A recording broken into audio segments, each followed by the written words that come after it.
पुलिससँग धुक्कामुक्की नगर्नु होला तपाईहरु। दिनकुरेमा प्रहरले अश्रु ग्यास फ्याके पछाडि यति बेला सबैजना भागभाग भएको छ, सबैजनाको भागभाग भएको छ। तपाईँ देख्न सक्नुहुन्छ विरोध सभा थियो। हजुर, आज चाहिँ विद्रोहको घोषणा हुने दिन थियो। हजुर, जब दुर्गा परसाईज्यू आउँदैछ भन्ने थाहा पाएपछि यो सरकारमा बसेका नालायक पुलिसहरूले, यी आदेश मान्ने नालायक पुलिसहरूले अहिले टियर ग्यास हानेर हाम्रो यो चाहिँ शान्तिपूर्ण आन्दोलनलाई विध्वलने काम गर्यो।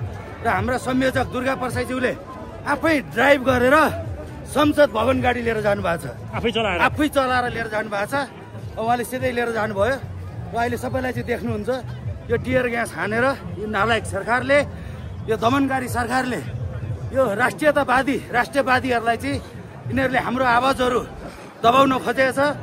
म अहिलेको आइजिबीलाई चुनौतीका साथ भन्न चाहन्छु, यिनका भक्ति थापाका सन्तान हो यो अहिलेको आइजिबी। र यसले पनि इतिहास कोर्ने एउटा सुनौलो अवसर यसलाई मिलेको थियो। यसले पनि राष्ट्र बचाउनमा सहयोग गर्छ भन्ने थियो। तर हाम्रो यो शान्तिपूर्ण आन्दोलनमा यिनीहरूले चाहिँ दमन गरेका छन्, टियर ग्यास फालेका छन्। अहिले देख्न सक्नुहुन्छ बुढाबुढी अशक्तहरू सबै हुनुहुन्थ्यो रोडमा। तर अहिले यिनीहरूको यो टियर ग्यासले गर्दा सास फेर्न नसक्ने अवस्था भयो। र अहिले कोही पनि भाग्ने अवस्था छैन। हामी यिनीहरूसँग सामना गर्छौँ। हामी यो व्यवस्था नफालुन्जेलसम्म लड्छौँ, हामी भाग्दैनौँ। तर यिनीहरू यो राज्य शक्ति हामीसँग नडराइकन लड्न चाहन्छ भने टियर ग्यास र गोलीसँग होइन, वर्दी खोलेर हामी जस्तो भएर आउनको लागि म अहिलेको आइजिबीलाई चुनौती दिन चाहन्छु। सबैको आँखामा आँसु छ, सब आँखा मिच्दै भागिरहनु भएको छ। तपाईँ देख्न सक्नुहुन्छ यहाँ मान्छेमा आक्रोश पनि छ। प्रहरले अश्रु ग्यास राखिसके पछाडि यहाँ वरपरका सटरहरू पनि बन्द भइरहेको अवस्था छ। यहाँ विभिन्न किसिमका नारा लगाइरहेको अवस्था छ।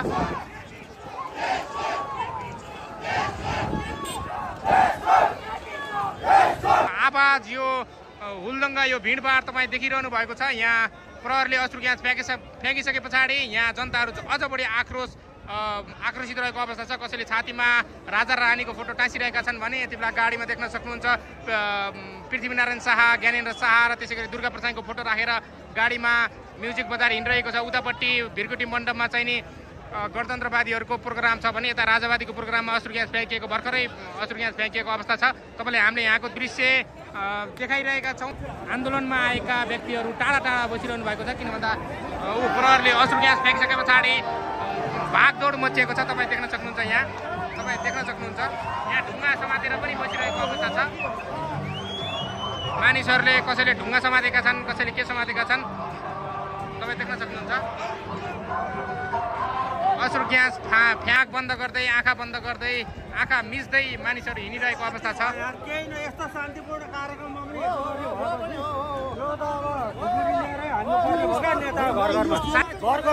शान्तिपूर्ण आन्दोलन भइरहेको थियो, प्रहरले अश्रु ग्यास फ्याँको। अब हतियार लिएर गएर घर-घरमा हान्नु पर्छ। नेता घर पिरो भयो, आँखा पिरो भयो, आँखा पिरो भयो। टियर ग्यास हालेर कार्यक्रम विफल खोज्यो। यो भनेको जनताले कुनै बेला तपाईँलाई साथ दिएका थिए। अहिले तपाईँले गर्न नसकेको कारणले गर्दा जनता सडकमा उत्रिन बाध्य भएका हौ। तर कार्यक्रम यसरी विफल हुन्थेन भन्ने मेरो व्यक्तिगत धारणा है। दर्शकवृन्द, पुरै भागभाग भएको अवस्था छ। प्रहरले अश्रु ग्यास फ्याँकिसके पछाडि बिना कारण है कार्यक्रम स्थलमै फ्याँकियो। कि बाटो सडक बन्द भयो भनेर फ्याँकेको हो कि होइन?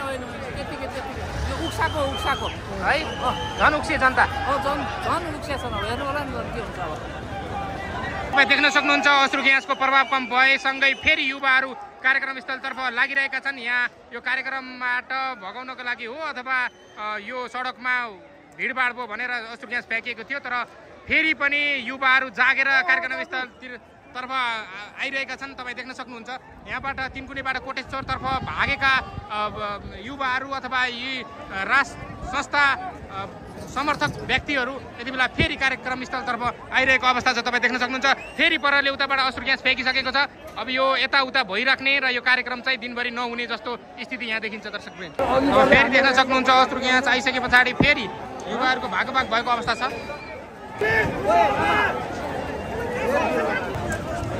हेलमेट लाएर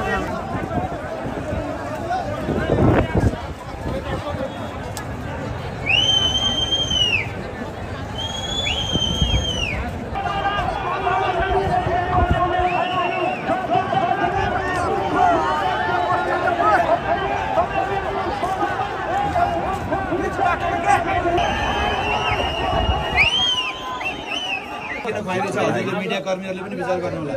गुरु गोरक्षनाथले पृथ्वीनारायण शाहलाई दही खुवाएर विश्व विजयका लागि दही खुवाएको थियो र नेपाल एकीकरण भएको थियो।